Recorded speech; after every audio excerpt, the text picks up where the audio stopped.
23.000 de euro acest apartament care se află în Egipt, Hurghada, zona Al-Heia.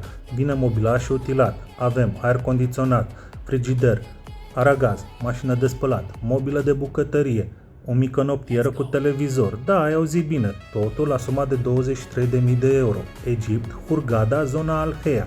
Am să-ți prezint și baia. Baia are WC-ul, zona de duș, ghiuvetă și să nu uităm de boilerul electric. Mergem mai departe către dormitor. Dormitorul este destul de mare, în care găsim noptieră, dulap, pat, ieșire spre terasă. Am să revin și la terasă. Vă mai arăt încă o dată camera și să nu uităm de aerul condiționat pentru serile calde din Egipt.